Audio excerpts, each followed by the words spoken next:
Sahabat sehat, Kepala Dinas Kesehatan Pengendalian Penduduk dan Keluarga Berencana Dinkes P2KB Provinsi Gorontalo Anang S. Otolua mengungkapkan berbagai tantangan strategis dalam perencanaan kebutuhan sumber daya manusia kesehatan atau SDMK, khususnya terkait kualitas data dan pendekatan perencanaan yang belum komprehensif.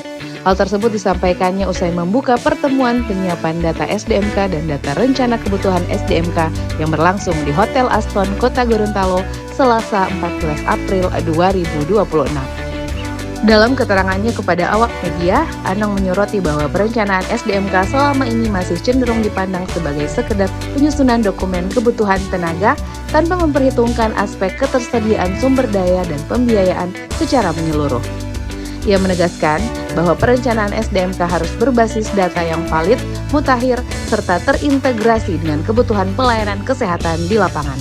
Berdasarkan kondisi terkini, masih terdapat sejumlah persoalan krusial seperti distribusi tenaga kesehatan yang belum merata, kekosongan tenaga di beberapa wilayah, serta keterbatasan fasilitas pelayanan kesehatan yang belum didukung SDM sesuai standar. Data yang dihimpun melalui sistem informasi SDMK menunjukkan masih adanya puskesmas yang belum memiliki tenaga kesehatan lengkap, bahkan di beberapa daerah masih terdapat fasilitas kesehatan tanpa dokter. Selain itu, sejumlah rumah sakit pemerintah juga belum memenuhi standar minimal 7 dokter spesialis yang berdampak pada optimalisasi layanan kesehatan kepada masyarakat. Kondisi tersebut menjadi dasar pentingnya pelaksanaan pertemuan ini, yang tidak hanya bertujuan untuk memperbarui dan memvalidasi data SDMK, tetapi juga menyusun peta kebutuhan dan analisis kesenjangan tenaga kesehatan secara lebih akurat. Kegiatan ini juga menghasilkan rekomendasi strategis sebagai bahan advokasi pemenuhan SDMK di tingkat daerah. Dalam konteks kebijakan daerah, upaya penataan SDMK ini juga mendapat dukungan penuh dari Gubernur Gorontalo Gusnar Ismail bersama Wakil Gubernur Ida Syahida Rusli Habibi. Keduanya berkomitmen mendorong penguatan perencanaan SDMK yang berbasis kebutuhan real pelayanan, sekaligus memastikan pemerataan tenaga kesehatan hingga ke wilayah terpencil dan kurang terlayani. Lebih lanjut, Anang juga menekankan bahwa output dari proses perencanaan harus bersifat aplikatif dan siap digunakan, bukan sekedar dokumen administratif. Untuk itu, Anang berharap pertemuan ini mampu mendorong perubahan pola pikir para perencana SDMK agar lebih adaptif dan komprehensif dalam menyusun kebutuhan tenaga kesehatan ke depan.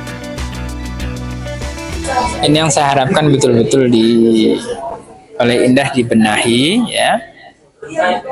Tantangan kita belum mampu menyiapkan satu data itu dengan baik, kemudian juga perencanaannya itu tidak direncanakan dengan lengkap, ya.